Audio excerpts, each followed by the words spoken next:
Welcome to the Ariel Show. Today I'm giving you 3 easy, brilliant, foolproof ways to grow your band.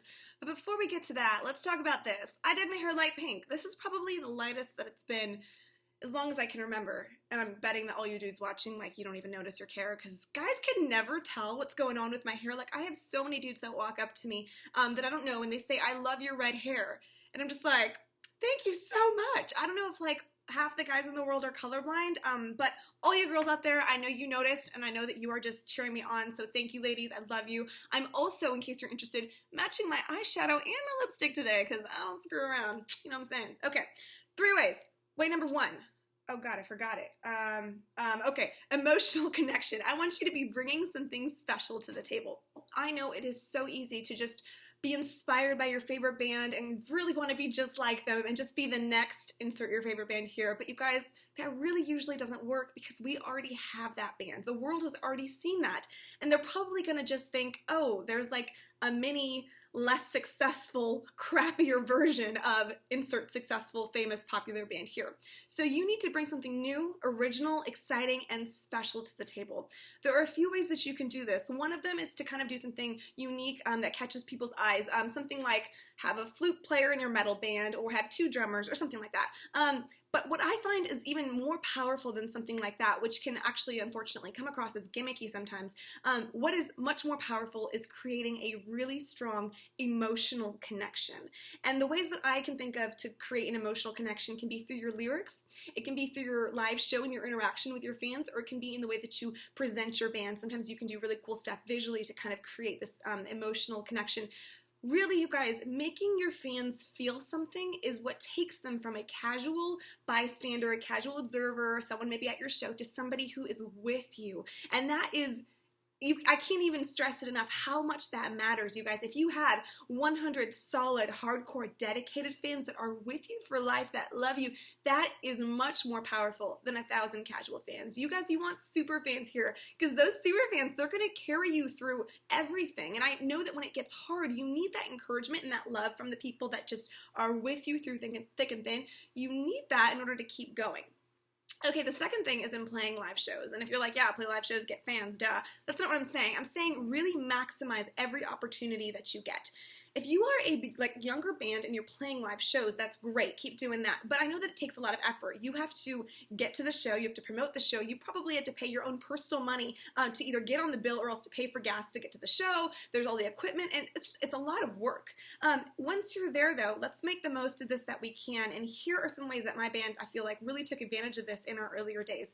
If we were an opening band, we stuck around the whole night. You guys, it is never a good look for your band to get there, open, and then take off, because all the other bands that play after you, they're going to remember that this is a band that is totally disrespectful to the headliners and that they leave. And you want to be creating really awesome connections with every band that you play. So make it a point to watch all the band's set. Let them see you watching them. Tell them that they did a good job, or pick something that you did like so you can genuinely give them a compliment.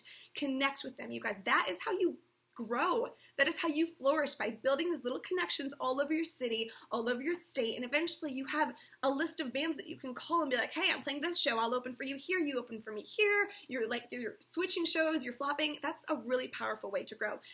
But even beyond that, you guys, at shows is the perfect chance to make an incredible impression upon your fans. We made it a point from the very beginning, from show 1, to interact with our fans, with the kids that were at the show, as much as possible. And actually, they didn't have to be fans. They could just be anyone, whether they liked us or hated us. We were still going to try to make an impact on them and turn them into fans. So I remember in between other, bands playing on stage, I would be like walking the crowd and introducing myself and trying to just be friendly with the kids, so that way when our band did walk up on stage, they already kind of had decided that they maybe were going to give us a shot, that they might like us. Additionally, after you get off stage, you guys, I know that you've been to our shows and you've seen this. We are wiping our sweat off for 5 minutes, and then we are immediately beelining to the merch table. And this is the way that we've done it for 8 years, and this is the way that we're going to keep doing it as long as we physically can, because this is so important. And this isn't just to gain fans. Yes, it helps. It does gain fans to do it that way, but it's selfish for us because we enjoy that part of the show so much, and it is just vital to creating this really powerful fan-artist connection.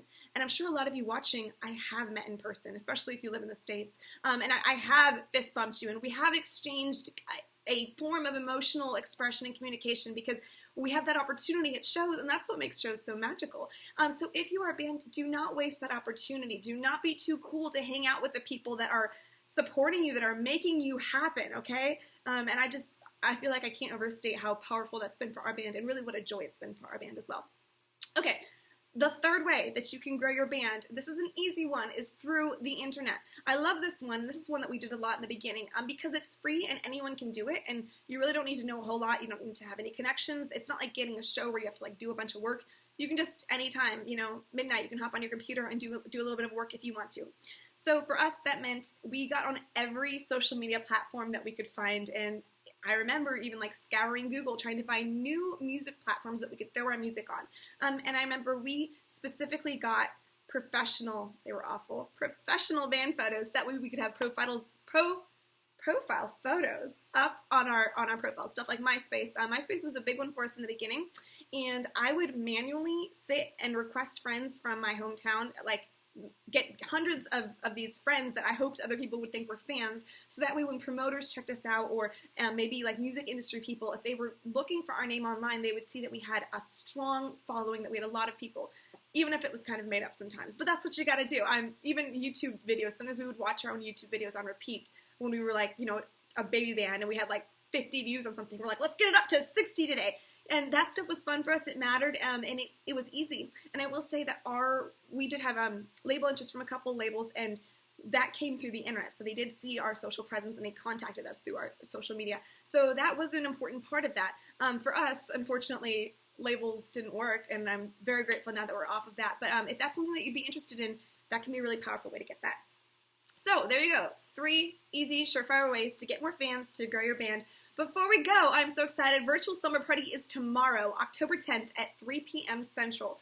The way that you hook up with this is you go to patreon.com, I'll throw the link up, and you sign up to support the REL show, and then we get to hang out tomorrow. So it's going to be live, freestyle, super awesome. I'll bring some snacks. Got to figure out what I'm going to bring. You bring some snacks. Between the 50 of us, 100 of us, we'll have it covered.